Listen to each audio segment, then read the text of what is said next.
আল্লাহু আলা ইয়াতিল্লাতি কানাত আলাইয়া ওয়া লাম ইয়াতাবাদদাল মিনহু শাই। ও হলো ফতোয়া। আর ফতোয়া মা তৈল আইলা কিলা আর গেলা কিলা, এটা ফতোয়া। একটা হলো ফতুয়া। ফতোয়া তো আজকাল দিন বাটি করতে আগু হিন্দুন গরমর দিন ওগুর নাম হতো হাফ টিকেট। এটা বিদ্যা লোয়া বড়ইলা জানি মগ্রু হইব যদি আতর হনি উদলা থাকে খেয়াল্লা হয়ে জানি। আর ও হইল ফতোয়া। ইমাম সুয়ুতি রহমতুল্লাহ আলাইহি আম্বাউল আজকিয়া কিতাব লেখছেন যে হুজুর পাক সাল্লাল্লাহু আলাইহি সাল্লাম কবর শরীফে থাকা অবস্থায় তার কয়েকটা দায়িত্ব রয়ে গেছে। এর মাঝে একটা দায়িত্ব হইল দুআউ লিতাকাশফিল বালায় আনহুম, আমরার মুসিবত দূর হইবার লাগি রহমতুল লিল আলামিনে দোয়া করলা হোক সুবহানাল্লাহ। 2 নম্বরে ওয়াতারাদ্দুদু ফি আক্তারিল আরদি লিহুলুলিল বারাকাতি ফিহা, দুনিয়ার বিভিন্ন জায়গা ভ্রমণ করিয়া আল্লাহর হাবিবের নেক মজলিস গুলোরে বরকত দান করলা হোক সুবহানাল্লাহ। হুলুলিল বারাকাত, বরকত এনায়েত করলা। আরেকটা হইল হুজুর জানাজাতে মান মাতা মিন সালিহ উম্মতি, তার উম্মতের নেককার হলোর জানাজার নামাজ আল্লাহ সুবহানাল্লাহ। এর লাগি তার লাগি যে এই কথাটা বেশি ডেঞ্জারাস হয়ে গেছে কি যে খে কইলিছে ফুলতুলি সাহেব সম্পর্কে আমার যদি ইয়া কেউ কয় বলে বা গরবুরি সাহেবের উফাতর সময় ওলা আল্লাহর বন্দা হলে দেখছইন যে আল্লাহ খাবে দেখছইন আল্লাহর হাবিব তো শিবাঞ্জন, আমি কইব বিলকুল সম্ভব আছে। বুঝছেন কথা? জিদ যে এমন এক জিনিস যে জিদে মানুষের আন্দা বানাইলে আর বানায় আন্দা মানুষরে, মায়ায় মানুষরে এক আন্দা বানায় আর জিদে মানুষরে আরেক আন্দা বানায়। খুব আছেন যে কি আল্লাহর হাবিব সাল্লাল্লাহু আলাইহি সাল্লাম রে কাফির হলে দেখছই নি, মুনাফিক হলে দেখছই নি। আর আমি যদি কই কোরআন শরীফ থাকি আয়াত পড়িয়া কই দেখছই না। আল্লাহ কইন তারাহুম ইয়ানজুরুনা ইলাইকা ওয়া হুম লা ইউবসিরুন, যে আমার হাবিব তুমি দেখবা কাফির মুনাফিক হলে তোমার বয়সার, কিন্তু আল্লাহরে তারা দেখছে না। দেখছে না কেন বলে ইমানের বাতি ভিতরে জ্বলছে না, যে আলো দিয়ে দেখতো এই আলো নাই, সুতরাং হে দেখছে না।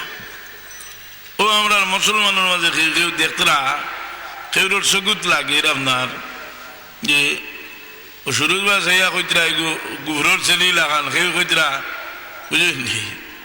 কিন্তু আল্লাহর হাবিব সাল্লাল্লাহু আলাইহি সাল্লাম রে আল্লাহ ই সূর্য নাই সারা সূর্য বানাইছেন, আয়াত আছে আমি বাদে ফুলিয়ে শুনাই। হাজিরিনে কেরাম সামিনে জাম, ও হুজুর পাক সাল্লাল্লাহু আলাইহি সাল্লাম ও তারাদ্দুদু ফি আকতারিল আরদি লিহুলুলিল বারাকাতি ফিহা, এর কারণে দুরূদ শরীফের মাঝে খাস খাস দুরূদ আছে, তার ফজিলত আলাদা। যেমন দুরূদ তুনাজ্জিনা বুজুর্গ হলে লেখছেন যে 100 মর্তবা পড়িয়া কেউ ঘুমাইতে যদি কোনো বদকিসমতি না হইতে আল্লাহর হাবিবরে খাবে দেখবো হোক সুবহানাল্লাহ। আপনি তো কইবা উঠিয়া বলে দুরূদ তো 2টা, আমি আর দুরূদ পড়ি না, আমি খালি ইন্টারন্যাশনাল দুরূদ পড়ি। দিন কি গিয়ে খবর না শুনছি ইগান হাসা যে আল্লাহুম্মা সাল্লি আলা আর আল্লাহুম্মা বারিক আলা, যে 2 দুরূদ সকল দুরূদ থেকে এই দুরূদ ফজিলত বেশি, কারণ আল্লাহর হাবিবের নিজে তাকিদ দিয়ে শিকাইছেন আর নমাজও পড়বা লাগি হয়েছে। লেকিন তোর ফজিলত খালি আমি ও দুরূদ পড়ি। তে কুরআন শরীফের মাঝে সবচেয়ে বেশি ফজিলতর সূরা হইল সূরা ফাতিহা। ফাতিহা নিনা না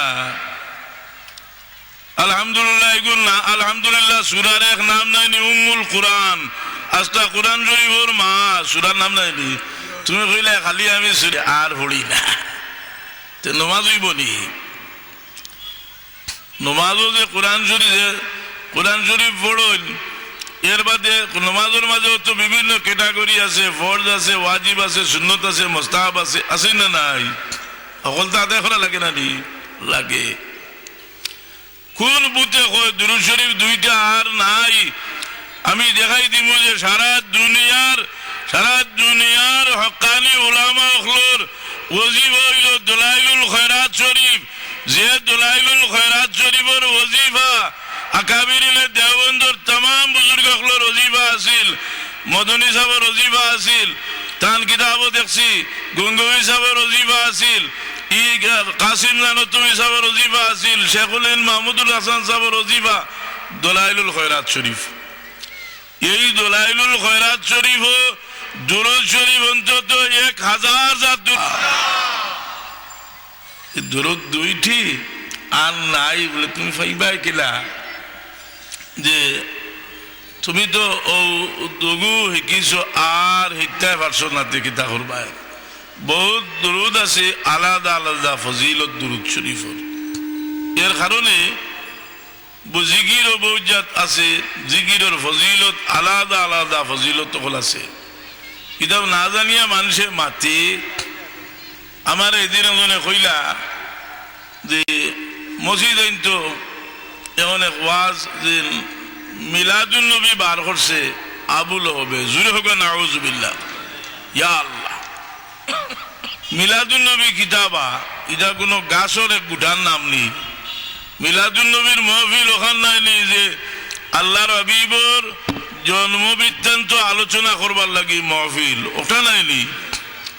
ইটা যদি আমরা হাদিস শরীফ দিয়ে দেখাই দে আল্লাহর নবীর মর্যাদার বাবু এক হাদিসের কিতাবও নাই যেখানে নবীর মর্যাদার আলোচনা আছে, ই বাবু মিলাদের আলোচনা আছে। সুবহানাল্লাহ। হাজিরিনে কেরাম, সামিনে এজাম, তোমরা কথা বলেইলি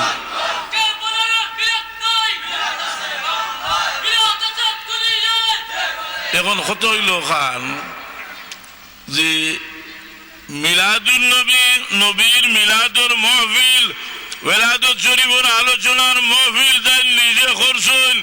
আমি যদি তিরমিজি শরীফ থেকে দেখাইয়া দিতাম না পারি, চাই থাকি মোল্লার দপ্তর থেকে আমার নাম খাটিলেই মবি। বরং এখান দেখানি গেলে আরেক কথা বার হয়ে যাব। তিরমিজি শরীফ আবওয়াবুল মুনাকিব অর্থাৎ ফজিলতর বিভাগের ফজিলত হেজনে উঠিয়া কইছে বা আমরা তো বহুত বড় হইলে মুহাম্মদ সাল্লাল্লাহু আলাইহি সাল্লাম, মুহাম্মদ এই তো যেমন ময়লা ফেলাইবার জায়গাতে খাজুরের গাছ, জুড়ে হোক নাউজুবিল্লাহ, মিসলু নখলাতিন ফি কাবওয়া। আব্বাস রাদিয়াল্লাহু আনহু উনিয়া ইয়া আল্লাহর হাবিব রে এই খবর হওয়ার বাদে হুজুরে পাক সাল্লাল্লাহু আলাইহি সাল্লামে সৃষ্টির প্রথম থেকে লইয়া তান জন্মের ইতিহাস আলোচনা করিয়া উনাই দিন হোক সুবহানাল্লাহ। আরেক রিওয়ায়াত আইছে যে হযরত আব্বাস রাদিয়াল্লাহু তাআলা আনহু একদিন কুরাইশ খানদানের মানুষের কাছ থেকে, কাফিরগুলোর কাছ থেকে একটা কথা শুনলা, কাআন্নাহু সামিয়া শাইয়ান। তাই এরার কাছ থেকে একটা কথা শুনলা, কিতাব শুনলা মোল্লা আলী কারি রহমতুল্লাহ আলাইহি মিরকাত কিতাব লেখছেন যে এরা নবীর হাসব নসব লইয়া ব্যঙ্গ বিদ্রুপ করে। নাউজুবিল্লাহ। খুব গুসা করি আইলা, আইয়া আল্লাহর হাবিবরে খবর হইলা, হুজুরে পাক সাল্লাল্লাহু আলাইহি সাল্লাম সাহাবী হলরে ডাকিয়া আল্লাহর হাবিব মিম্বরে খড়া হইলা। فقام النبي صلى الله عليه وسلم على المنبر। আল্লাহর হাবিব নিজে মিম্বরে খড়া হইলা, খড়া হইয়া জিগাইলা সাহাবী হলরে যে মান আনা, আমি খে। সাহাবী হলে জবাব দিলা আনতা রাসূলুল্লাহ সাল্লাল্লাহু আলাইহি সাল্লাম, আপনি আল্লাহর রাসূল। আল্লাহর হাবিবে এই জবাব মানলা না, খেনে মানলা না। এটা মিরকাত কিতাব লেখছেন যে আইজ তান রিসালত লইয়া কোনো ইখতিলাফ নাই, আইজ ইখতিলাফ হইছে তান ওয়ালাদত লইয়া, মিলাদ লইয়া, জন্মের ইতিহাস লইয়া। সুতরাং আল্লাহর হাবিবে এই উত্তর মানছেন না, না মানিয়া আল্লাহর হাবিবে মুহাম্মদ ইবনে আব্দুল্লাহ ইবনে আব্দুল মুত্তালিব হইয়া আবার আরম্ভ করছেন। ইন্নাল্লাহা খালাকাল খালকা, আল্লাহ যখন সৃষ্টি করলা, ফাজআলাহুম ফিরকাতাইনি, এরারে দুই দল বানাইলা। বুঝলি, এই দুই দলের মাঝে অর্থাৎ জিন্নাত আর ইনসান আমারে উত্তম দলের মাঝে রাখলা, আমারে রাখলা। দেখা যায় আমি শব্দ তখন তাই আসই নাকি দা, আমারে রাখলা। এর বাদে এরারে দল দল করলা, আমারে উত্তম দল রাখলা। এর বাদে এরারে কবিলা কবিলা করলা, আমারে উত্তম কবিলাত রাখলা। এর বাদে এরারে পরিবার পরিবার করলা, আমারে উত্তম পরিবারও রাখলা। এরপরে আমি ব্যক্তি হিসাবে দুনিয়ার মাঝে উত্তম, আর আমার পরিবারটাও দুনিয়ার মাঝে উত্তম হোক, সুবহানাল্লাহ। এখন দেখো গাছাই নবীর জন্মের ইতিহাস লইয়া